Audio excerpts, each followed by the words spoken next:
परिमेय संख्याएं इन्हें कहते हैं। तुल्य परिमेय संख्याएं इन्हें कहते हैं।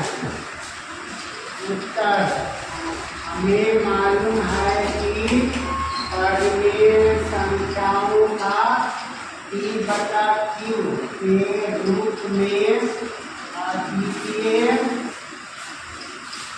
यूनिट निरूपण नहीं होता है। अद्वितीय का मतलब है कि उसके जैसा कोई दूसरा नहीं ना। अद्वितीय का मतलब उसके जैसा दूसरा नहीं। यहाँ की R/Q पूर्णांक है।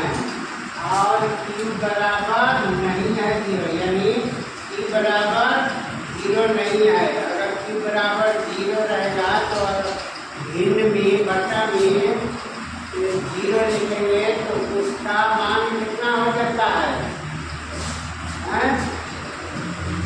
0 बटा में रहता है, 0 से भाग देते हैं तो उसका मान अनंत हो जाता है ना। 0 से भाग देते हैं तो उसका मान इन्फिनिटी होता है। और 0 में 1 से भाग देते तो या कोई संख्या से भाग देते तो 0 होता है। तो Q बराबर है, अगर यहाँ पर है Q बराबर 0 लिखेंगे तो वह है इन्फिनिटी में चला जाएगा, वह है परिमेय संख्या नहीं होगा। Q बराबर 0 रखेंगे तो वह परिमेय संख्या नहीं होगी। उदाहरण के लिए तुल्य परिमेय संख्या है ना। उदाहरण जैसे परिमेय संख्या है 3/5, 6/10, 9/15। इस तरह से तुल्य परिमेय संख्या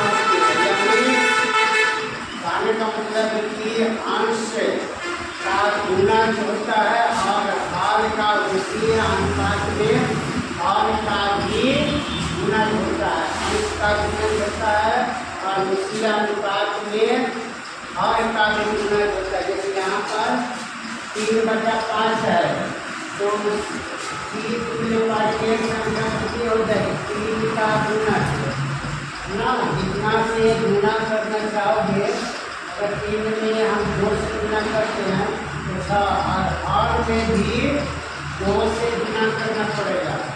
जितना से हम अंश में गुणा करते हैं उतना ही से और में भी गुणा करना पड़ेगा। तब वह है तुल्य परिमेय संख्या है, यानी 3/5 तुल्य परिमेय संख्या 6/10 होगी। 3/5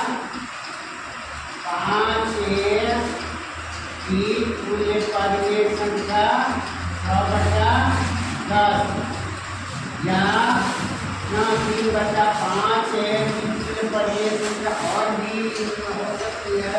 जैसे 3 में हमने 3 है इसलिए 9 से भी गुणा कर सकते हैं और गुणा से और में गुणा करना पड़ेगा।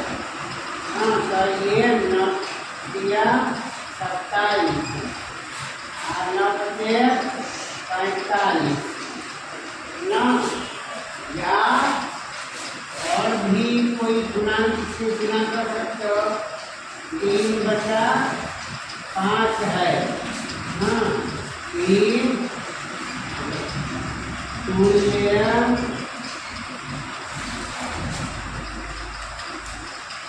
परिमेय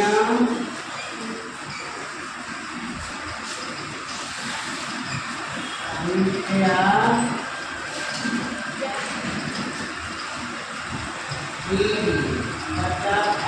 इसमें जितना शिक्षा हो गुणा कर सकते हो।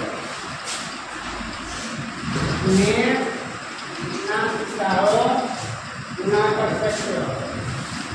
अगर 15 से भी या 12 से 13 से जितना से चाहो गुना कर सकते हो।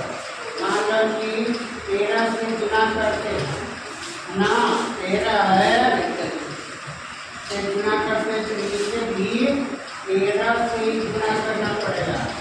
ये कितना हो गया